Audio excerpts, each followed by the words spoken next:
ma tahay qof doonaya inuu noloshiisa ka saaro adoonsiga ma doonaysaa inaad noloshaada qiimo u yeesho haddaba maanta nasteexa ayaan kugu wadaa muuqaal waxaan ku jirnaa xilli casriya oo dahabiya oo uu ku hamiyayo qof kasta oo cadiim ahaa oo taariikhda aadamaha soo maray maanta waxaad nooshahay xilligii dahabigii the golden age xilli aad informationka iyo xogta iyo abundance ayaad maanta nooshahay casri ay aad u fududahay in qofku uu isbeddel dhinac walba u sameeyo mid dhaqaale mid waxbarasho iyo mid magac isla sidoo kale waxaan ku jirnaa casri ay aad u adag tahay in qofku intaas ma danaynaysaa oo ma doonaysaa barashada aasaaska kombiyuutarka adigoo gurigeeda sidoo kalena ma doonaysaa barashada graphic designka ama samaynta naqshadaha kala duwan sida buugaagta loogooyinka ikaarada shahaadooyinka iyo la mid ah waxaan kugu bishaareynayna inaan bilaabayno fasalla cusub oo online ah oo aad ku baranayso labadaas lambarada shaashada kaaga muuqda nagala soo xiriir ama whatsapp-ka saaran oo halkan hadda aad daawanayso inooga soo qor soo dhawow mar kale ma ka warqabtaa isbeddelka ballaaran iyo saamaynta ay ku leedahay teknolojiyadda dhinaca waxbarashada muuqaalkeennan ayaan ku falanqayn doonaa oo ku fiirin doonaa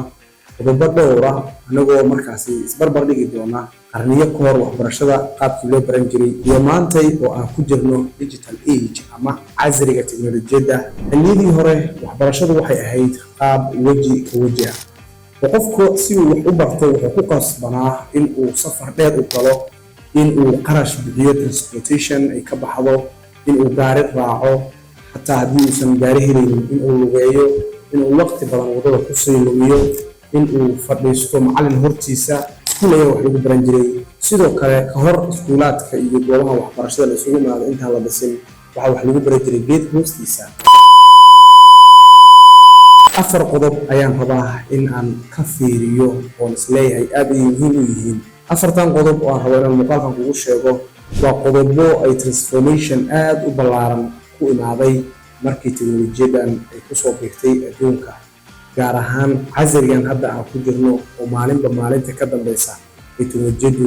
yacni updates cusub iyo isbeddelo cusub ay ku imaanayaan qodobka koowaad waxaa isbedelay the way of accessing information qaabkii yacni xogta loo access garaynayo qaabkii macluumaadka loo helayo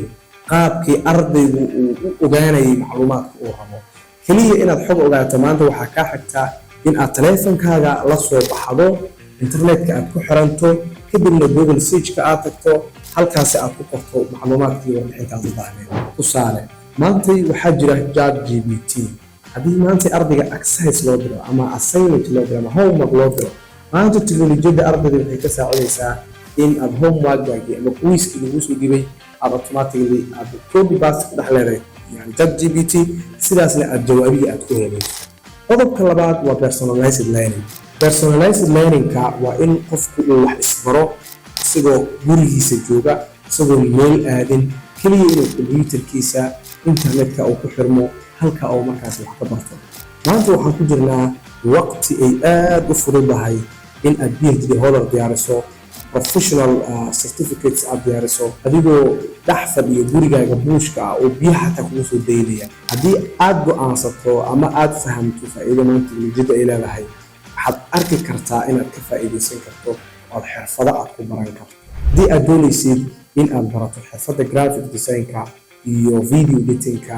computer basiga whatsapp numberka hoos yaalla la xiriir camri academy ayaad ka helaysaa koorsooyinkaas oo dhan qodobka saddexaad waa in waxbarashadii ardayga uu u baranayo qaab motivation qaab yacni uusan dareemaynin kumanaan jeer ayay markaasi ka fududahay ama ay ka sahlan tahay ardayga in uu wax barto tusaale ahaan dunida hormartay maanta iskuulaadka xataa wax lagu barto ardayda qaar ama ilmaha markay yaryar yihiin oo iskuulaadka galaaska ay ku jiraan waxaa la sameynayaa waxbarasho yacni fasal inta la imaado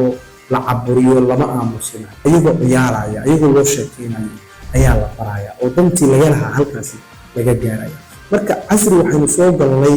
in ardaygii asigoo u malaynin gilbeelayaba oo sidaasi wax ku baranayo marka teknolojiyaddu waxay fududeynaysaa in ardaydii wax la bari karo ayagoon markaasi caajisaynin ayagoon daalaynin ayagoon dareemaynin waqti inuu ku socdo iyagoo u maleeyaa inay ku jiraan comfort zone qodobka afaraad oo ay teknolojiyadda maanta ay ka beddeshay waxbarashadii hore ayna ka caawisay ardayda maanta wax baranaya ay fursad u haystaan waxaa weeyaan waxa la yidhahdo collaboration and communication waxaa isbedel weyn uu ku imaaday qaabkii ardaydu u wada xiriiri jireen, qaabkii ardaydu isla wada shaqayn jireen, qaabkii ardaydu isku caawin jireen, qaabkii ardaydu u kulmi jireen baa wax weyn iska bedeshay. maantay adigoo gurigaaga ku dhex jiro ayaa saaxiibka assignmentiga ladii soo wada diray, shaqada idinka dhexaysay, waxbarashada idinka dhexaysay, isku gruubka aad ahaydeen ayaad buug isla diyaarinaysaan, systemka isla diyaarinaysaan, waxbarashada isla diyaarinaysaan, isla akhrisanaysaan. uma baahnid in aad gaari raacdo iskuulkii dheeraayo saaka ka imaatay aad u laabato halkaas markaas revisions iyo imtixaan diyaaris aad ku samaysaan. marka qaabkay ardaydu u wada shaqayn jireen, qaabkay ardaydu u kulmi jireen, wax badan ayaa iska bedelay oo transformation aad u ballaaran ayaa ku dhacay. afartaasi waxay ahaayeen afar aan isdhahay waa afarta ugu muhiimsan maanta ardayda maanta jira ay fursad u haystaan oo aysan ardaydii qarniyo ka hor baranayo oo geedo hoostooda wax ku baranayo aysan fursad u haysan. ha ilaabin wax walba oo faa'iido leh waxaa jira dhinac kale oo markaas oo challenge ah oo negative ayaa jira. waaniga muuqaalkii bilowgiis kugu soo sheegay oo ku iri waxaan ku jirnaa casri ay fududahay in wax walba la noqdo, sidoo kale waxaan ku jirnaa casri ay aad u adag tahay in ayadana wax la noqdo. taa waxaan kala jeedaa faa'iidooyinkaas tirada badan oo aan soo sheegay ardayda haysta uma bartaan ama waxbarashada uga faa'iidaystaan qaabka ardaydii hore aysan uga faa'iidaysan jirin. maxaa sababaya challengeska ay teknolojiyadda ay la imaanaysa ayaa ayadana keenaysa dhibaatadaas. challengeska ay teknolojiyadda ama digital age-kan ay soo kordhisay wuxuu yahay mushkilad waxaa ardaydii ku noqotay taleefanka 90 isticmaalayo, facebook sas loo scroll garaynayo, la wareejinayo, is a problem aad u weyn waaye.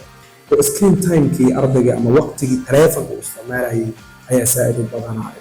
taas waxay ka saareen marka in adaptation xun uu qofku uu taleefankii la qabsado,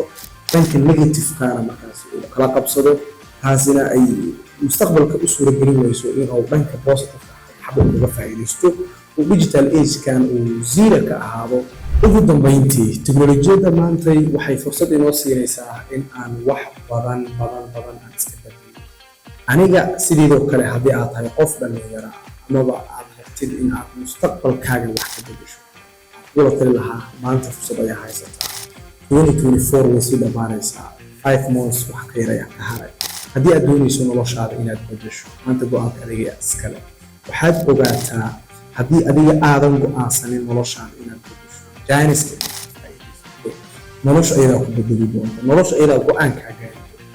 maanta intaa fursadda aa haysato adiga aad go-aanka nolosha inaad beddesho aa haysato, waxaan kugula tali lahaa ama aan jeclaan lahaa in aad dhegaysato nafta, in aad la sheekaysato, inaad waqti isla qaadato, inaad isweydiiso why aad diinkan waqti u luminaysaa, why facebook u daawanaysaa, in aad ka fikirto what is the ROI shaygan haddii aan waqtigii ku invest garayo oo aan geliyo maxaa iga soo laabanaya. insha allah muuqaalka xiga ayaan muhiimadda ay leedahay waxa la yidhaahdo ROI inaad karto muhiimadda ay leedahay ayaan muuqaalada dambe insha allah kula wadaagi doonaa. saaxiibayaal waxaan rajeynayaa muuqaalkan haba yaraadee inaad wax uun ka faa'iiday. la sii wareeg saaxiibadaada si ayaguna wax uun u ogaadaan ama ay dhiirigelin ugu noqoto ama baraarujin ugu noqoto. ha ilaabin inaad nagu soo biirto meel walba aad naga daawanayso, asxaabtadana aad la sii wadaagto. muuqaalka xiga ayaa noo ballana. aad u mahadsan tahay. Thank you.